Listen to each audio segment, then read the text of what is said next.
Donc, le Bezrat Hashem, la Gemara de ce matin, Menachot, la page 11a. Amarle Abaye le Rava Ketzad Komtsim. Abaye, il pose la question à Rava. Comment on fait la kmitza? C'est quoi la kmitza? Si on veut le voir sur le plan quotidien, la femme, quand elle pétrit sa chala, okay? Elle met de la farine, une certaine quantité de farine. Pour le séfarade, c'est 9 cups, 9 tasses. Pour les ashkénazes, 14. Okay? Maintenant, on mélange de l'eau, on fait une pâte, et la femme prélève un morceau. Avec le paume de la main, elle prélève un morceau. Elle dit, Arezo chala trouma, ça c'est la chala, ça c'est la trouma, et ensuite elle brûle. Dans Beth Amikdash, il faisait la même chose. Mais dans la Beth Amikdash, ça s'appelle kmitza. Ça veut dire le prélèvement de la pâte, ça s'appelle kmitza. Dit Abaya Rava, ketzad komtim. Comment est-ce qu'on fait cette kmitza? Amarle, que des kamtsinchi, comme tout le monde le fait. Est-ce que tu as jamais vu ta femme faire le halal? C'est la même chose. Alors il lui dit, je comprends pas. Ça s'appelle kmitza. Ça s'appelle pas prélèvement. Ken? Afracha. Comment on dit? On dit pas kmitza trala. On dit afracha trala. Les afriches. De séparer, de prélever. Mais ici, dans Beth Amikdash, ça s'appelle kmitza.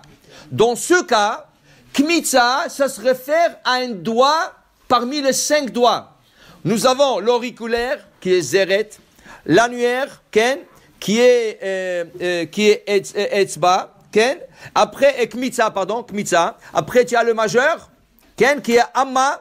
Après, tu as l'index, qui est etzba. Et tu as le pouce, qui est bohen. Alors, si ça s'appelle kmitza, on est kometz, ça veut dire qu'on se réfère au doigt, l'annuaire où on pose l'anneau de mariage. Okay? Alors pourquoi ça s'appelle? Alors il dit, regarde, tous les doigts que nous avons, Dieu ne les a pas créés la même chose. Il y a une raison, et la Gemara explique maintenant la raison. Pourquoi Dieu n'a pas créé tous les doigts au même niveau? Pourquoi un doigt est plus long que l'autre, plus petit que l'autre? Un doigt sur le côté de la paume de la main. Pourquoi tout ça? Chaque doigt, Dieu l'a créé pour un but. Quel est le but? Alors la Gemara t'explique. Il dit ici que le tzbaot, le doigt, le zeret. Qu'est-ce qui sert zeret? Zeret, il sert pour mesurer le hoshen. Le hoshen, c'était le pectoral, le bijou que le Kohen Gadol portait sur sa poitrine, et avec 12 pierres, avec le nom de Bnei Israël, ça se mesurait avec l'auriculaire. Okay? Le zeret se mesurait avec l'auriculaire. Qu'est-ce qu'on fait avec l'annuaire? Justement, on fait la kmitza. On prélève. Et là, tu dis avec le paume de la main. Alors, on ne peut pas prélever avec un seul doigt. Il y a 3 doigts dedans. Et après ça, le majeur. Comment on appelle le majeur? Ama. On appelle le majeur ama. Ama, c'était la mesure. Aujourd'hui, tu parles de mètres. Aujourd'hui, l'unité de mesure, c'est des mètres. C'est des pouces, ken, ou le yard, anglais, ken. À l'époque du Talmud, tout le monde, même les goïms, utilisaient la amma. Qu'est-ce que c'est amma? Du coude jusqu'au majeur. Et c'est pour ça que le majeur, c'est le plus haut, parce qu'il sert à mesurer la amma. Combien ça fait à peu près? En homme moyen, ça fait 48 cm. C'est ça, une coudée. C'est ça, en français, c'est une coudée. Amma, ken. Maintenant, tu as le etzba. Avec le etzba, qu'est-ce que tu fais avec l'index? Dans le Beth Amikdash, le Kohen prenait le sang, il aspergeait. Soit le misbéach, soit un homme qui est impur. Et qu'est-ce qu'on fait avec le pouce? Pourquoi le pouce? Le pouce, c'est pour asperger quelqu'un qui est devenu lépreux. Quelqu'un qui a eu la lèpre, on lui asperge le pouce. Et le Kohen, quand il s'inigue et il s'initie au travail du Beth Amikdash, on lui met de l'huile sur le pouce. Alors, tu vois, tous les 5 doigts, ils sont pas pareils parce que chacun, c'est une fonction. Et là, tu m'as dit kmitza, mais kmitza, c'est l'annuaire. Et l'annuaire, comment il fait la kmitza? Non, il dit, regarde, je vais t'expliquer. Kmitza, pourquoi on appelle ça kmitza et pas prélèvement?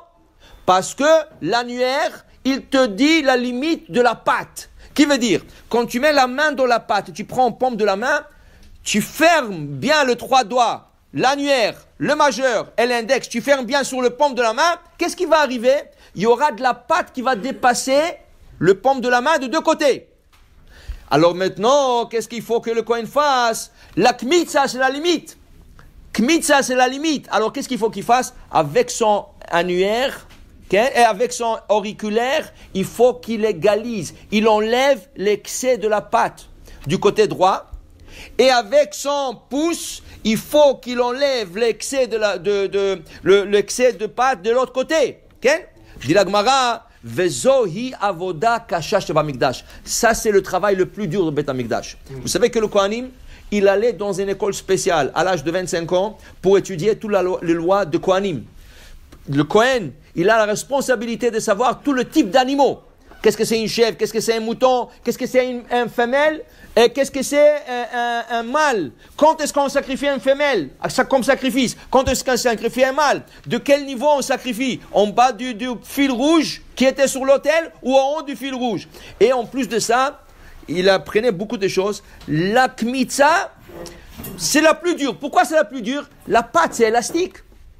Comment est-ce que tu coupes avec l'auriculaire? Comment tu coupes une pâte sans avoir aide avec l'autre main, la main gauche, sans avoir un couteau?